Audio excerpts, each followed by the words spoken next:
Hammaga salom do'stlar, sizlar bilan Sardor Sam. Do'stlar, bugun ovoz ustida ishlashimizning 6-kuni va men zo'rni o'ylab ko'rdim. Nimaga bunda hamma mashqlarimiz rus tilida yozilgan? Men uchun bu narsa udobni. Keyin o'ylab qoldim, balki meni ko'radigan odamlar buni narsani o'zbek tilida o'qimoqchidir. Shuning uchun bu narsani biz tarjima qildik. Hop, sana mana artikulyatsiya uchun ortcha chalishtir nomlanadi. Oldin bu lashatka edi, esishdi. Og'zingizni biroz oching. Tilni tanglayga urib, klok tovushini chiqaring. Xuddi otning tuyoq chalishiga o'xshash. Bu mashq til mushaklarini kuchaytiradi va harakatchanligini oshiradi. 15 marta. 15 marta tayyor. Keyingisi maqom. Og'izni oching va tilni chap lab burchagiga olib boring. So'ng o'ng burchagiga harakatlantiring. Harakatni sekin va aniq bajaring. Bu mashq til moslashuvchanligini rivojlantiradi. Demak boshladik. 15 marta.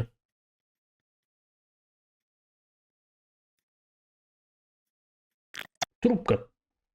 Lablarni oldinga cho'zing. Xuddi puflayotgandek o'xshab. Keyin keng tabassum qiling. Har bir holatda 3 soniya ushlab turing. Bu narsa haqida men bilmagandim. Bu yerda men bo'lay detalliroq yozib ber degandim. Yaxshi so'ragan ekanman. Lab mushaklarini kuchaytiradi va aniq talaffuzga yordam beradi. Demak,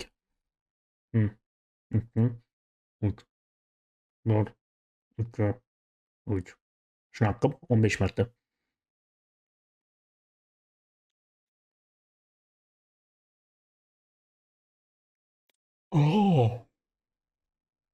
Oldin 3 soniya ushlab turish kerakligi haqida yozilmagani uchunmi ancha tezroq qilganman. Endi esa bu narsa ancha og'irroq tuyulyapti. Tez aytishlarni sekin va aniq talaffuz qiling. Har bir so'zning tovushiga e'tibor bering. Sekin asta tezlikni oshiring. Bu mashq og'iz mushaklarini rivojlantiradi va diksiyani yaxshilaydi. Tez aytishlar. Donogina durdonani. Donogina durdoniya. Donogina durdona diyoriga dugona. Donogina durdona diyoriga dugona. Donogina durdona diyoriga dugona. Donogina durdona diyoriga dugona. Donogina durdona diyoriga dugona. Donogina durdona diyoriga dugona. Donogina durdona diyoriga dugona. Donogina durdona diyoriga dugona. Donogina durdona diyoriga dugona. Donogina durdona diyoriga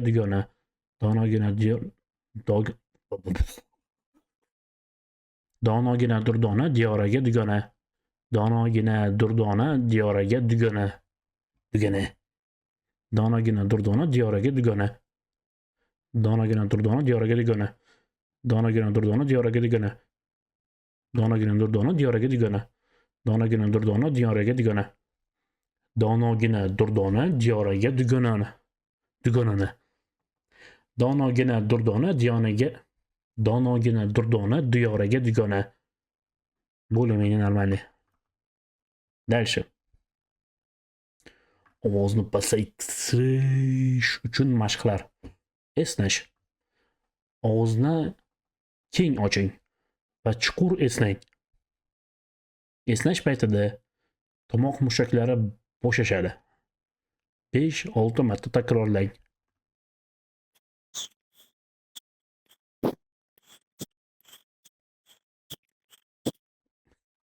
G'ing'ir.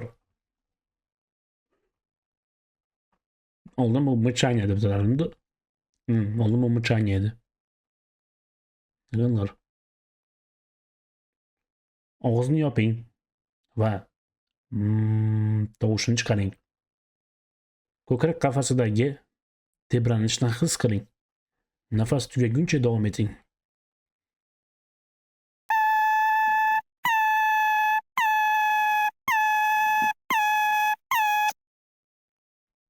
Buzzing. Bu ham buzzing edi. O'zgarmadi bu yerda. M yoki N tovushlarni past ohangda chiqaring. Ko'krak qafasidagi vibratsiyani sezishga harakat qiling. Har bir urinishda 10-15 soniya ushlab turing. G'ing'ir bilan ma'mula nima farqi bor?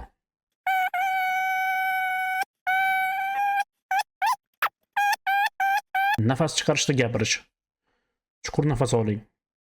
Keyin sekin nafas chiqarish paytida past ovozda matn o'qing. Ovozni nazorat qiling va bo'shashgan holatda gapiring. Bo'shashgan. Puchqoy hech qachon birovdan xat olmagan va birovga ham yozmagan. Hatto tashuvchi Qarg'avoy unga konvertni tutqazganida hayron bo'ldi. Maktubni shosha-pisha ochib qarasa, bolalikdagi do'sti Baroqboydan ekan. Hurmatli do'stim, Puchqoy. Seni juda ham sog'indim. Uyimga mehmon taklif qilaman, deb yozilgan ekan. Puchqoy nima qilarini bilmay qoldi. Axir shaharga borish tugul qishlog'ini ham tuzukroq bilmas edi-da. Nima bo'lsa bo'ldi deb yo'lga tushdi.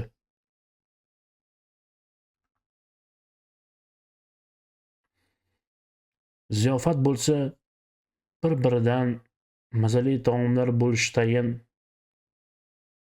degan o'y uni orziqtirib yubordi. Shaharga kelsa, hamma yoq o'zgacha. U yashaydigan qishloqdan butunlay farq qiladi. Bir amallab Baroqboyni uyini topdi. Baroqni avvaliga tanimadi. U juda chiroyli, oq, qora rangli yungi va ikki yuzidagi kulrang yanog'i o'ziga juda yarashgan. Baroqboy Puchqoyni darrov tanidi. Chunki u hali ham o'sha o'zgarmagan. Uning ko'rinishi hozirgina palapartish ovqatlangan yosh bolani eslatardi. Baroqboy esa do'stini uyiga taklif qildi. Hamma yoqqa hayrat nigohini o'qlagan Puchqning diqqatini devordagi bir buyum tortdi.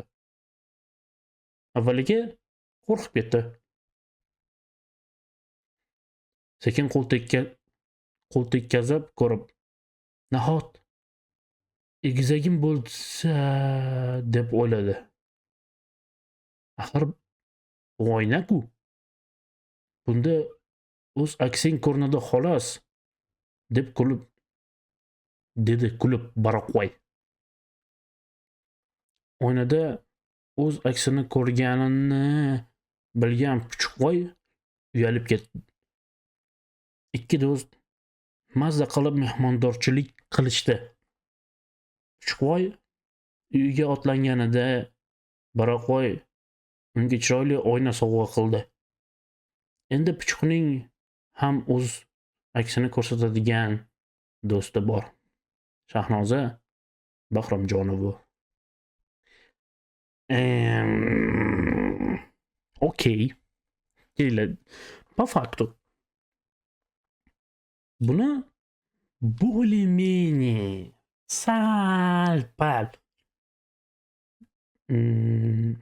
erta desak bo'ladi. Mana bu qolganlarga nisbatan. Bu yerda Shahnoza opaga kattakon rahmat deymiz. Chunki bu yerda ma'no bor. Что agar odam o'zini chetdan ko'rmasa, juda ham ko'p narsalarni boshqa odamlar aytsa ham tan olmasligi mumkin. Bu narsa to'g'ri, bu narsa haqiqat. Aslida qaysi tomonda hammamizga ham xuddi shunaqa bitta oyna kerak. Lekin bu yerda imенно hurmat, mani fikrimcha, hurmatga loyiq bo'lgan odam emas u, personaj. Bu imенно puchqo'y. Chunki o'zini chetdan ko'rib, ha, shunaqa ekanman deb o'ylay oldi. Aslida bu narsa ham bitta kuch. Juda ham ko'p odamlar o'zini chetdan ko'rsa ham, o'zini aybini, o'zini yomon taraflarini bilib turib, boshqa odamlar ham shunaqa deydi. Bu yerda puchqo'y o'zini ko'rgandan keyin aytmadi. Misol uchun, yo'lda kelayotganimda nechta shunaqa tipi yuvmagan odamni ko'rdim, yuvmagan hayvonni ko'rdim deb aytmadi. O'zini ko'rdi, shunaqa ekanman, o'zim to'g'rilashim kerak degan fikrga keldi. Bu narsa mani fikrimcha hurmatga loyiq.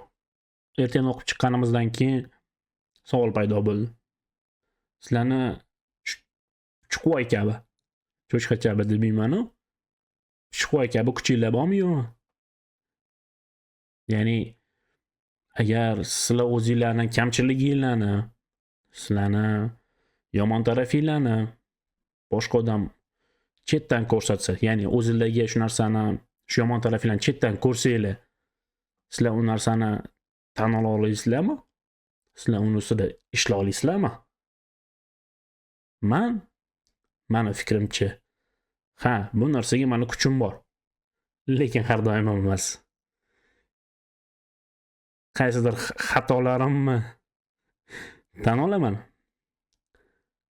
Qaysilariga bahona topaman. Niyat qilamanki, hammamizdan shu puchqo'yga o'xshab kuchimiz ko'p bo'lib, o'zimizdan kamchiligimizni ushlab,